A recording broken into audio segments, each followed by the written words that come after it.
Labour will stick their head in the sand about the deficit.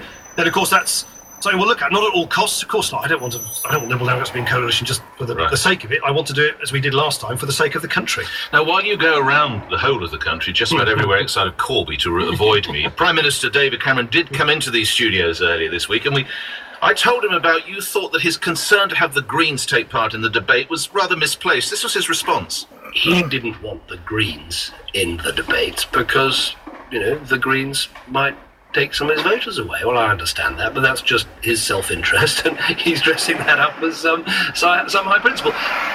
So the truth is you didn't want the Greens in the debate.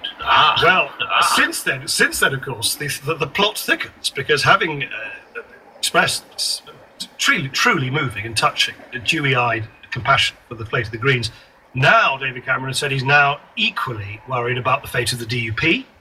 I suspect next week he'll be worried about the fate of the monster raving Looney Party, and after that, when they're in, yes, possibly the Tea Lady. Why is she not in the debate as well? I mean, why don't we just have everybody? I mean, it's just getting ludicrous. This endless ducking and weaving, using other people as an alibi for avoiding something which I think is a simple, old-fashioned principle: is if you've been in power, if you run things, I think you should be held to account. And that's, of course, why, unsurprisingly, I think the Liberal Democrats, myself, should be able to be held to account for what we've done in this government, of course, as well as setting out our stall for the future. I've got the solution. Get Noel Edmonds to do it and just call it Deal or No Deal.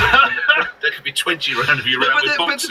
But the danger with this frankly increasingly sort of laughable way in which the Conservatives are sort of pushing the broadcasters to invite an ever larger cast of people is that, just imagine what it's going to be like for the viewing public. I mean, by the time everyone's done their 1-minute introduction, the whole nation will have switched over to Coronation Street. And so, look, the regulator, Ofcom, has said, I think they're still consulting on it, but they said, look, the main parties, under their definition, are the Conservatives, Labour, Liberal Democrats, and UKIP. And I don't know for the life of me why the broadcasters don't at least include in one of the debates the main parties as identified, not by me, but the main parties as identified by Ofcom. Have the great smorgasbord one with everyone under the sun, if you want, as one of the debates. But surely the British people want to hear what, as an independent regulator has identified, provision at least, as the main parties. You want to hear them up against each other. At least it's also more manageable than this great family photo approach that the broadcasters now seem to be advocating. Where are we going next, Deputy Prime? We are going to Chris in Hemel Hempstead. Hello, Chris. Good morning, Mr. Clegg. I listened to Prime Minister's question times yesterday. It didn't sound as if many of the MPs were taking part in Dry January. But I'm serious. It has become an absolute farce. I mean, you're trying to encourage people to go out. You try and sit there, Chris, I tell you. It really shows the worst of MPs. They're sort of behaving like statesmen. They're behaving like overgrown school children. Mm-hmm. Well, I thought this was all going to change. Well, well, it's clearly hasn't. No, listen, I mean, Chris, if you found it... did you listen or did you watch? No, I listened. Yeah, no, well, if you listen to it, just imagine having to actually sit there, as I do, week in, week out, not able to say my piece and listen to these folks. Why don't you take a book in? Well, we did discuss this earlier, whether I should take a book or Danny Alexander tells me that Candy Crush is a great game. I could perhaps catch up a little bit on that, or help with my children's homework by looking at their homework schedule. Or there are a number of other more productive things I could easily do, but I suspect that. But look, Chris, you are basically right.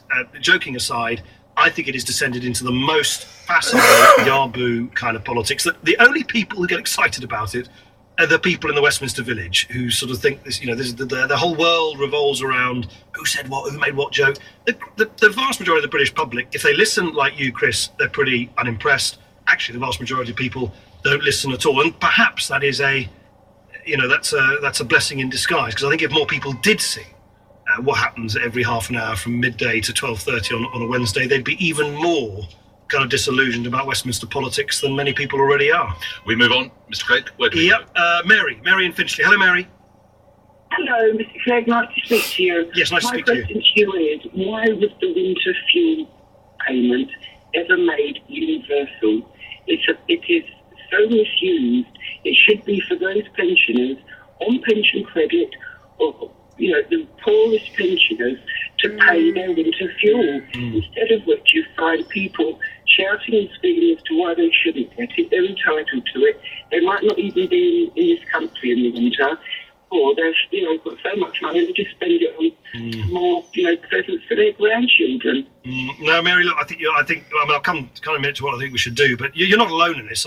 Esther Ranson the other day was saying the same thing. She was saying she doesn't want poorer taxpayers to pay for her TV licence or for her, her winter fuel payments. By the way, I think the bus passes is slightly different, and we were just talking earlier about when do you give a universal kind of benefit to people. I actually think bus passes for everybody, regardless, for those who retired, I think that actually makes a lot of sense. But on the winter, Sugar needs a bus pass. It doesn't need it, but I actually think providing it for everybody universally, that does make a lot of sense. Well, what's the difference between that and heating allowance? Well, I think, look, because I think encouraging everyone, regardless of their income, who are elderly, to use buses, get out and about, be able to get to the shops, be linked to their communities, I think is a good thing. I think winter fuel payments and TV licences, I quite agree with you, Mary, and the proposal that my party's working on is a very simple rule. It's just saying that if you are rich and retired, in other words, if you're in the higher income tax